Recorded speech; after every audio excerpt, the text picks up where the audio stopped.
comunidade Paz e Bem, comunidade da Pós TV 247. Eu sou Carla Pavão e hoje nós estamos aqui com a Fernanda Carlos Borges, continuando nossas conversas sobre mulheres e mitos. O tema de hoje, eu vou pegar aqui a minha cola, é Dionísio e a Grande Deusa. Então, tudo bem, Fernanda? Vamos começar o Tudo papo? bem a todos. Eu estava conversando com a Carla, e por que Dionísio? Dionísio, ele é um deus que é representado como um homem, né, masculinamente. Mas ele é entendido por vários mitólogos como a presença desta memória da grande deusa por meio do filho, que é Dionísio. Ele é um deus mais selvagem, não no sentido selvagem, se bem que selvagem, às vezes ele também é. Mas ele é um deus que, por exemplo, não tinha templo para Dionísio. As festas para o Dionísio, as celebrações dionisíacas eram feitas nas matas, não eram feitas dentro de templos. Então, o Dionísio ele é filho de Zeus com uma mortal.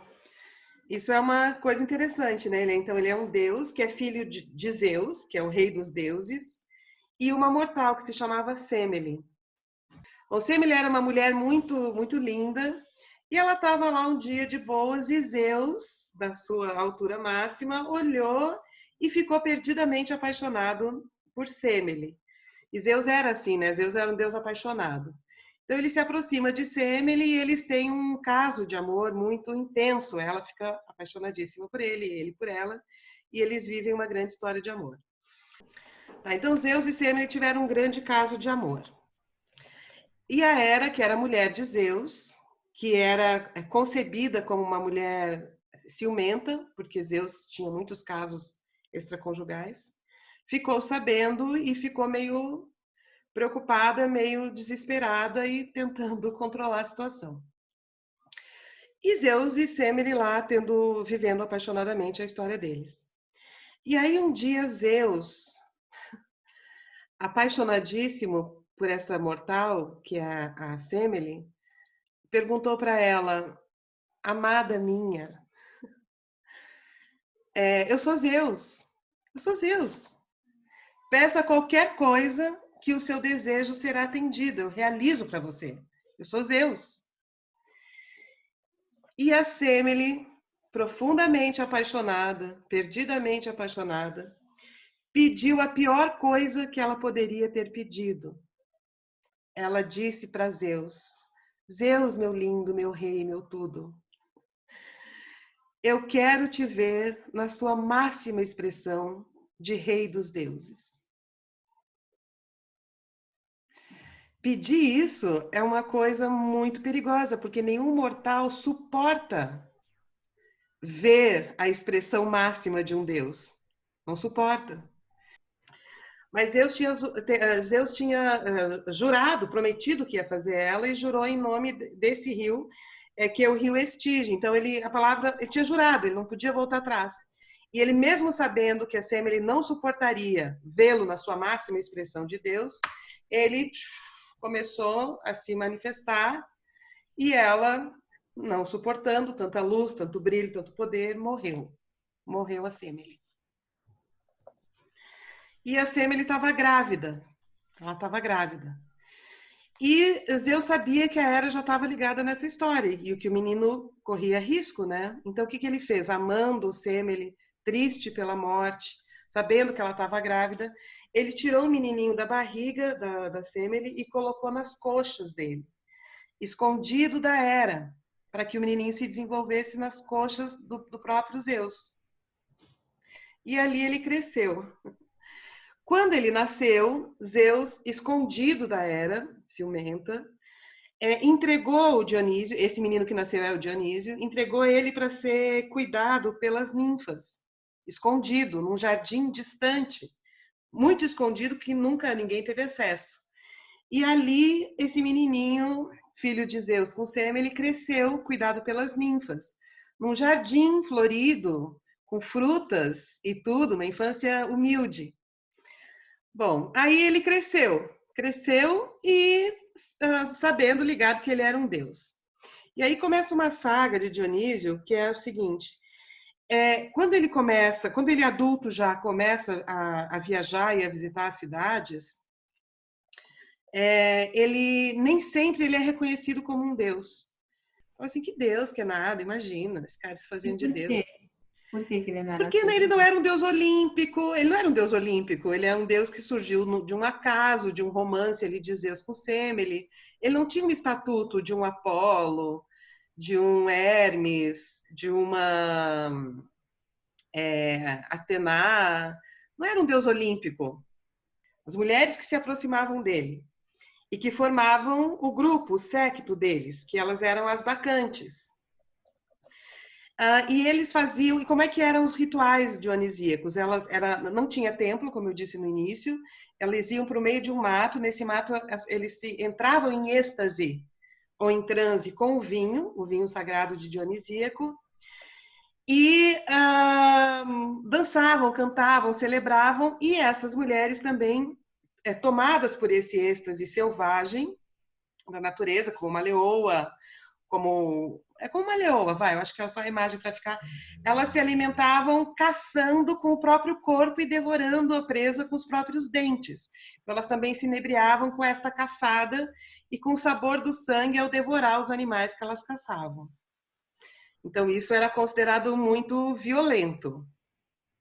Muito violento. Mas elas também tomavam banho nas cachoeiras, nos lagos, elas também dormiam na relva, elas também acordavam e dançavam, se sentindo purificadas, se sentindo conectadas com a natureza, enfim. Então tem um lado que é assim de muita harmonia, muita paz, e tem um lado que é desse animal selvagem que caça e devora as feras com a sua própria força, com seus próprios dentes. E é esta imagem que dá para Dionísio uma certa desconfiança, assim, as pessoas têm uma desconfiança, não, que Deus é esse que as pessoas são capazes de ser tão selvagens, né? Sob influência dele. Mas aí, então... O Dionísio também era cruel, não era? E por que que ele era cruel, às vezes? Então, mas aí que tá. Isso das mulheres entrarem num transe e caçarem, devorarem a sua presa com seus próprios dentes, pode parecer uma coisa cruel, mas é o que a leoa faz, é o que a loba faz, é o que um gato na natureza faz, né? Ele se alimenta. No nosso mundo, essa matança ela é muito disfarçada porque ela está dentro do... Como é que chama esses lugares que criam animal? Dentro da granja, dentro da fazenda lá que abate os bois, né? A gente não vê a matança animal, da alimentação carnívora. No Tá no caso, abatedouro, é. isso, no nosso caso está no abatedouro e chega dentro de uma forminha. A gente não vê a matança dos frangos, a gente não vê a matança dos bois, a gente não vê a matança dos peixes, dos animais que a gente come, né? Tá separado da cidade, tá lá na vida rural, né? Não tá dentro da cidade. E esse é um aspecto de Dionísio. Ele é um deus que rememora um pouco também essa vida rural, essa vida não urbana, entendendo que esta vida urbana é muito caracterizada pelo desenvolvimento do patriarcado também. Então, ele é um deus que parece que circula fora desse universo dos centros urbanos, e por isso mais selvagem. Então, não tem o abatedouro, tem que ir lá e matar o boi, entende? Ele é um deus anterior à cidade, anterior à formação dos centros urbanos. E por isso também que ele é associado a uma subjetividade daquela grande deusa, daquela grande mãe. Tá, mas vamos entender melhor a crueldade do Dionísio. Então, essa história conta isso. O Dionísio ele chegou nessa cidade com as bacantes, né, com as suas seguidoras. E ele queria fazer uma festa ali, uma celebração, né, para ele, nos arredores da cidade, na mata. E o chefe da cidade era Tebas, a cidade. Aliás, Tebas é a cidade onde nasceu Semele. Semele era uma princesa de Tebas. E ele volta para Tebas, que é essa cidade da mãe dele. E o chefe da cidade ele era primo do Dionísio, ele era filho de um irmão da Semele. E ele fala, não admito que Deus coisa nenhuma, ele não é Deus nada, imagina que esse cara é Deus, não é nada. Aliás, esse cara, o chefe da cidade, não sabia que Semele estava grávida e que Zeus criou o menininho nas pernas. Então, ele nem sabia que o Dionísio era filho da Semele, não sabia nada disso. Só chegou um forasteiro dizendo que era Deus e o cara falou, não acredito. E aí o Dionísio falou, se prontificou a conversar com ele para que ele, ao olhar para o Dionísio, conseguisse identificar um Deus. Visse para ele e falar, pô, é um Deus mesmo. O Dionísio lindo, maravilhoso, conta-se que ele tinha cabelos escuros, cacheados, que caíam, e era muito lindo.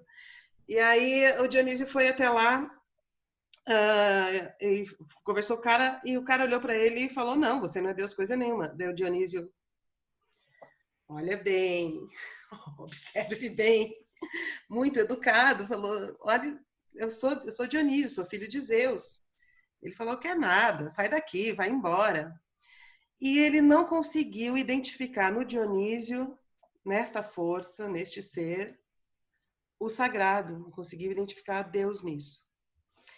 E aí o Dionísio se afastou da cidade, foi para os arredores, para as matas, e foi fazer a festa dele mesmo assim. Todas as mulheres da cidade quiseram ir para essa festa. Inclusive a mãe do chefe da cidade e as filhas. Era o Penteu, ele era o rei de Tebas. Aí ele ficou sabendo que as mulheres todas tinham ido lá para essa festa e ficou muito, muito revoltado, porque ele não aceitava, ele achava que que o Dionísio era uma farsa. E foi lá para tentar acabar com a história. Aí que vem a crueldade do Dionísio. O que o Dionísio fez? As mulheres então estavam em transe, tinham bebido o vinho sagrado do Dionísio, tinham dançado, enfim, tinham entrado em transe. E elas, quando viram o rei, esse cara, o Penteu, tiveram uma alucinação e viram nele um javali, um animal caçável. E foram para cima dele. E devoraram ele, despedaçaram ele, arrebentaram com ele. Até que saíram do transe e viram o que tinha acontecido. Então, o Penteu ele acabou sendo estraçalhado num transe dionisíaco pela própria mãe e pelas próprias filhas. A gente fala assim, nossa, meu Deus, que horror! Então, é um mito, né? O mito conta umas histórias assim para a gente ficar pensando. O que eu acho interessante? O que foi que matou Penteu? Foi o Dionísio? Foram as mulheres? O que matou Penteu foi a dificuldade dele reconhecer no Dionísio um Deus.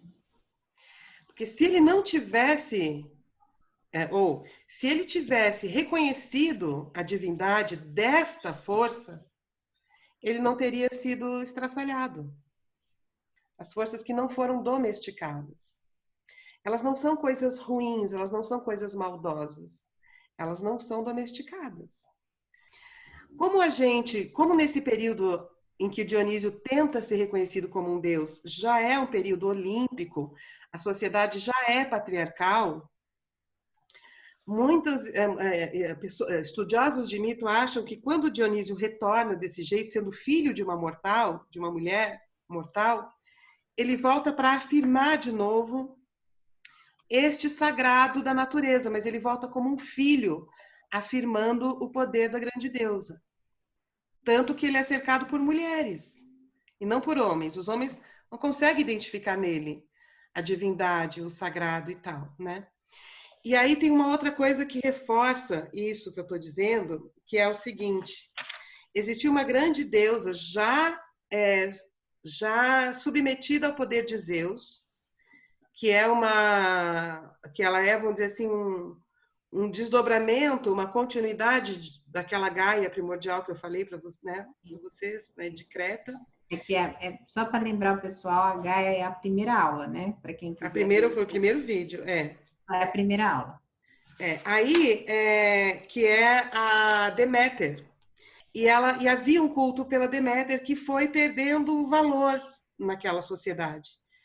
Então, quando Dionísio reaparece com as bacantes, quando ele aparece como filho de uma mortal com Zeus, quando ele aparece tendo vivido com as ninfas na mata, quando ele devolve para as pessoas esse contato com essa natureza mais primordial, né, da afirmação do querer viver, né, como o caso da leoa que caça, porque tem que sobreviver, porque tem que alimentar os seus filhotinhos, o culto a Deméter já estava rareando, assim, já estava deixando de ser importante. E no final, nesse processo de evolução, o culto da Deméter, o culto acraseado Deméter praticamente desaparece e o Dionísio acaba se transformando num grande deus popular da Grécia, amadíssimo pela população, e é como se ele substituísse, então, esse culto a Deméter, esse culto à natureza, entendeu? Na popularidade. Então, havia um teatro especialmente feito para Dionísio, Teatro do Dionísio, onde foram feitas as poesias mais lindas e as tragédias mais incríveis, era no Teatro do Dionísio. E o que eles representavam no teatro? A história do Dionísio. E então, como é que termina essa história? Hera descobre que Dionísio existe e que está lá, causando, sendo Deus. E aí tem muitas versões, mas a versão que eu vou contar é a seguinte: ela convence os titãs a destruírem Dionísio. E Dionísio e os titãs são muito poderosos, são forças primordiais também. Então ela faz um pacto lá, faz um acordo e os titãs destroem Dionísio, arrebentam completamente com o corpo dele. E aí vem uma parte muito linda, porque daí Zeus, quando vê o que aconteceu, ele vê o corpo do filho estraçalhado, daquele filho amado, filho de Semele, ele vai lá e começa a juntar os pedacinhos do Dionísio. E vai remontando Dionísio pedacinho por pedacinho da sua carne. E dá a ele a vida novamente. Então Dionísio renasce, remontado por Zeus, depois de ter sido assassinado. Todos os deuses do Olimpo, quando viram aquela cena de Zeus montando os pedacinhos de Dionísio, com aquele amor, aquele sofrimento, eles acolhem Dionísio, eles aceitam, pô, ele é um deus mesmo, muito importante para Zeus ter feito isso, ele merece a nossa consideração. E aí ele deixa de viver só na Terra e ele passa a ser recebido no Olimpo, ele é recebido, então, como um deus olímpico também, para habitar o Olimpo. Só que ele não vai sozinho, porque ele lembra da mãe dele, a Semele. E ele faz uma coisa que nem os deuses fazem. Ele desce até o Hades, que é o reino dos mortos, dos gregos, que é uma coisa perigosíssima de fazer, não pode fazer, não é para fazer, ninguém fazia, nem Zeus. Mas ele vai até o Hades e recupera a Semele, traz ela de volta para cima, para a terra, e leva ela com ele para viver no Olimpo. Bom, até que enfim a mulher vai ter algum papel aí que é mais, né, legal, porque até agora eu só ouvi as mulheres destruindo, né? Destruindo não, elas dançavam, elas cantavam, elas tomavam banho na cachoeira, elas reviviam essa energia não civilizada da Terra. Veja, quando a gente fala que a Terra, que a natureza não é civilizada, isso é um problema nosso, isso não é um problema da natureza. Quem domestica a natureza são os homens, né? Quando a gente faz, sei lá, planta o feijão na terra, a gente está domesticando. Então, esse é o feijão domesticado para a gente, mas o feijão já existia na natureza não domesticado, né? Então, a natureza ela não pode se submeter à civilização. A domesticação da natureza é um problema nosso e é uma solução nossa, humana. Mas ela existe independente do tanto que a gente é capaz de domesticá-la. O Dionísio é essa mensagem. Reconheça essa força. Reconheça que essa força é poderosa, que deve ser respeitada. Porque se você não reconhece que essa força é poderosa e que ela deve ser respeitada, ela te devora, ela te estraçalha, ela acaba com você.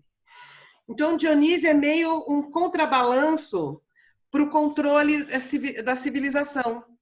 Porque como a gente domestica o feijão, a gente pensa que o feijão é nosso. O feijão não é nosso, o feijão é da terra. Como a gente come carne que vem no pacotinho, toda tal, a gente pensa que o animal é nosso. Não, o animal é da terra.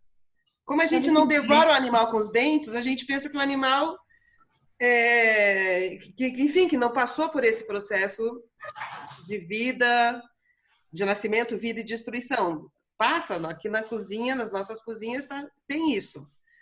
Só que ocultado, né? Tá lá na zona rural isso. São as pessoas que estão trabalhando na terra com os animais que estão lá vendo isso. Quem está na cidade não está vendo. O Dioniso traz essa memória. Essa memória da força da natureza me lembra muito os filmes do Werner Herzog, sabe? De Fritz Carraldo, onde a natureza tem aquele poder que ele fazia os atores passarem por aquilo, né? Não é que tinha dublê, o ator ia lá no meio da selva, ficava doente, caía tudo em cima dele e ele tinha que se submeter, tanto é que chegou a morrer, gente, nas filmagens dele. Mas você fica muito, quando você assiste um filme dele, você fica muito impactado porque a natureza está lá. Então, quando a gente pensa nessa natureza não domesticada, a primeira coisa que vem na nossa cabeça é aquilo que a gente falou no vídeo sobre o masdaísmo, então que a natureza ela é má.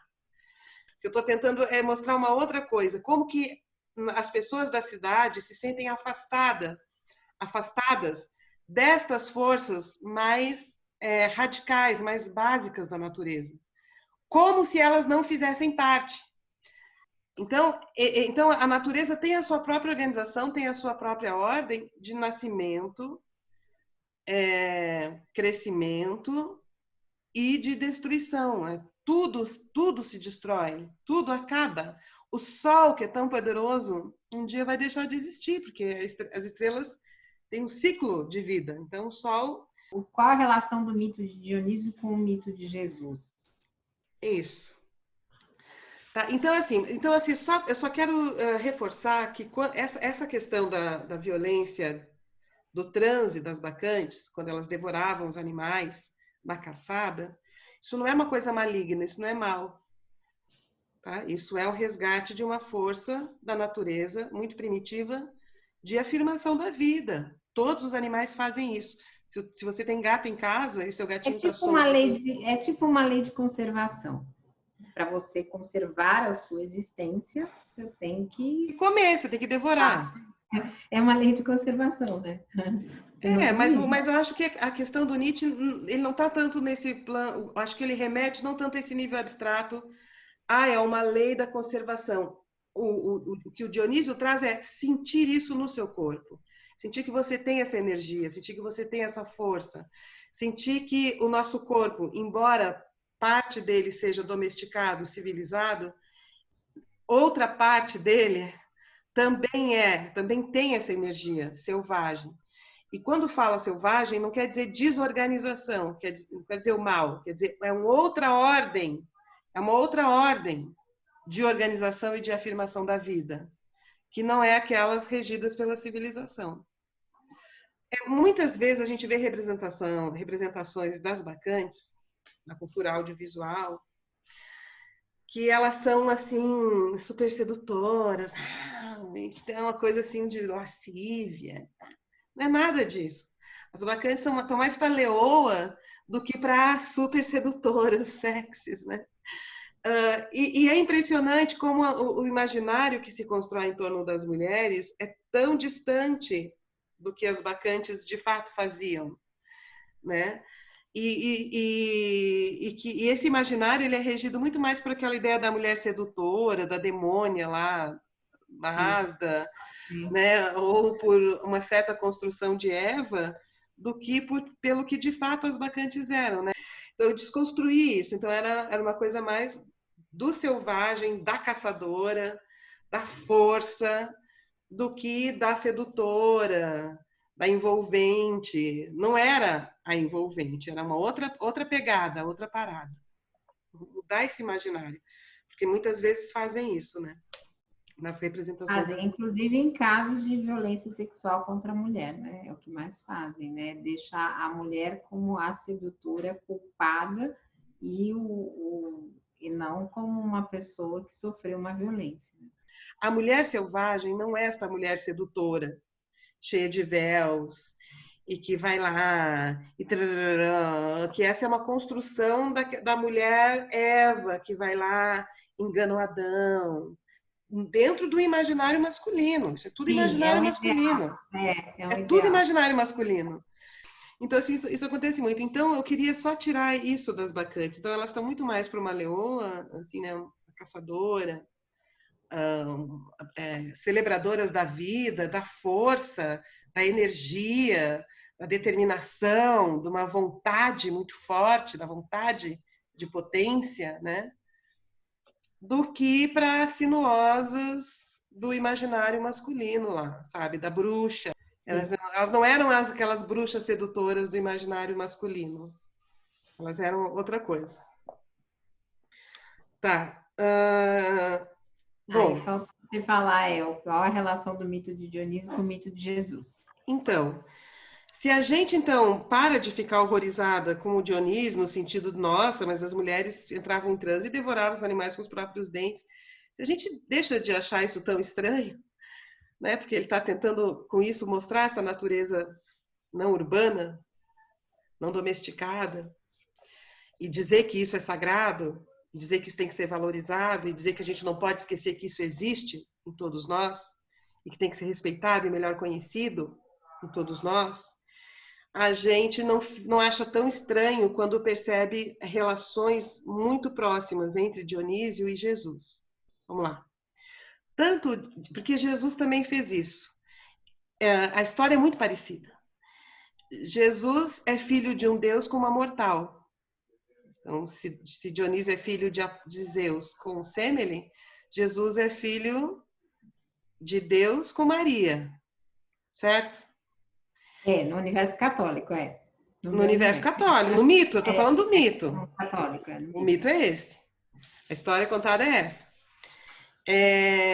Ele tem uma, desde que se sabe da gravidez, né, de Jesus, ele corre o risco de ser morto, como Dionísio. Então ele vive uma infância oculta e humilde. Então Jesus tem uma infância super humilde, né? Ele nasceu num celeiro, né? Uma manjedoura. Jesus nasceu numa manjedoura. Dionísio foi levado para viver com as ninfas num jardim, uma infância. Tanto Jesus como Dionísio não nasceram num castelo, não nasceram num trono poderoso dos deuses. Eles tiveram uma infância humilde. Quando eles se ficaram adultos e foram para o mundo dizer, ó, cheguei, estou aqui, né? Se cercaram de mulheres. Dionísio era cercado de mulheres e Jesus era também convivia com as Marias, né? Tem as Marias que eram muito próximas, que foram as que ficaram na beira da cruz, né? Velando por ele. Sim. Jesus, tanto quanto Dionísio, não era aceito como Deus. Daí que vem aquela expressão que a gente já falou aqui, né? Daí que vem aquela expressão, santo de casa não faz milagre. Porque Jesus chegou lá e falou assim, ó, sou Deus. E eles dizem, imagina. Fala, imagina, eu conheço ele, é o filho da Maria, filho do José.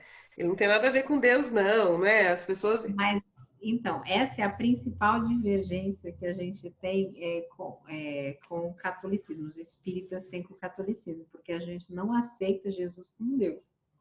Jesus é filho de Maria e José e veio para cá como um ser humano e cumpriu uma função de divulgação divina, mas não e de ensinamento divino, mas a gente não reconhece como Deus. Então, mas percebe, mas é porque você tá dando uma versão, assim, qual é a realidade de Jesus, né? Sim. No ponto de vista que eu estou tratando, não importa. O que importa é o mito. O que o mito diz? O que o mito está dizendo? Então, no mito, ele é isso. Ele chegava lá e as pessoas imaginam, ele não é Deus coisa nenhuma. Né? Ele só foi aceito como Deus depois que ele foi trucidado e ressuscitou. Mas vamos continuar a história. Então, tanto Jesus quanto Dionísio não eram reconhecidos como Deus pelos seus. Imagina. Tá? Os dois tiveram uma morte violenta. Os dois foram despedaçados. Sim. Dionísio foi despedaçado, amando de Hera, e Jesus sofreu toda a paixão, toda a tortura e foi crucificado. Né? Então, os dois tiveram uma morte violenta, os dois foram despedaçados, tiveram um corpo despedaçado. Sim. E os dois foram reconstruídos pelo Pai. Dionísio foi remontado nos pedacinhos por Zeus e Jesus ressuscitou aos cuidados do Pai, não é isso? E é só quando eles ressuscitam que eles ganham o estatuto mesmo de Deus. Ah, tá, então era Deus mesmo. Só que os dois, quando ganham esse estatuto de Deus, elevam ao estatuto também de convivência no universo do sagrado as próprias mães. Dionísio leva Semele e Jesus leva Maria. Então, para o catolicismo, a Maria, que é uma grande deusa, a mãe de Deus, né, ela renasce como uma grande deusa. Então, a mulher renasce pelo renascimento do filho como uma grande mãe, como uma grande deusa, com Jesus. E com Dionísio, a Semele não ganhou esse estatuto exatamente, mas ela foi viver no Olimpo. Ela foi viver no Olimpo. E mesmo o estatuto de deusa da Maria é contestado pelos protestantes, né? De qualquer forma, a Maria está lá. Ela é a mãe de Deus e ponto, acabou.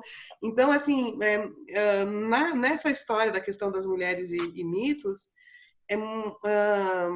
tanto no mito do Dionísio quanto no mito de Jesus, eles entendem, né, que já então, num período patriarcal, num momento patriarcal, estes filhos retomam a grande mãe, aquela grande mãe que foi esquecida. Aquela grande mãe pré-patriarcal que foi delegada, que perdeu o seu lugar, que foi substituída por deuses masculinos.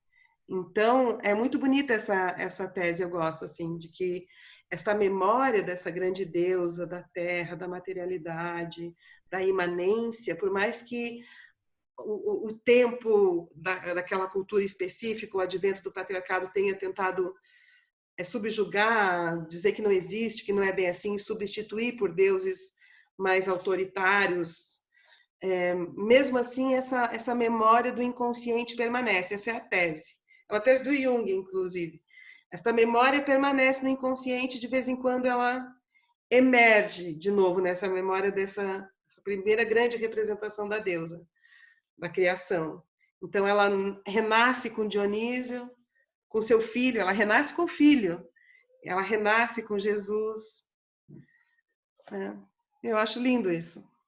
E é bem legal. Inclusive, várias feministas chamam, né, Deus de deusa, né? Elas têm essa memória que elas continuam, né, trazendo. Mas e mesmo em momentos de muita opressão, é claro que o cristianismo, Jesus fez isso, de alguma maneira, não estou falando do cara Jesus, porque eu não sei desse cara, estou falando do mito.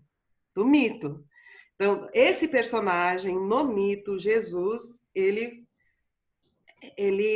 fez com que a grande deusa, a grande mãe renascesse, ele sendo filho dela. Mesmo assim, depois no cristianismo, tanto católico quanto protestante, a mulher nunca terá sofrido tanta violência como sofreu dentro do cristianismo. Que é o mito, que é o vídeo anterior. Para quem não assistiu, o vídeo anterior, que está lá na listagem, né, do Mulheres e Mitos, a gente fala sobre a questão do cristianismo. Sobre a perseguição do cristianismo contra as mulheres que eram consideradas bruxas. Enfim, mas eu acho que é isso. Tá bom. Então, para você que nos assistiu no canal Paz e Bem, aqui no programa Mulheres e Mitos, seja da comunidade Paz e Bem, da Pós TV 247, nosso beijo grande, nosso agradecimento, curta, compartilhe e dá uma passada lá no canal Filosofia em Movimento. Um beijo grande. Um beijo, até o próximo.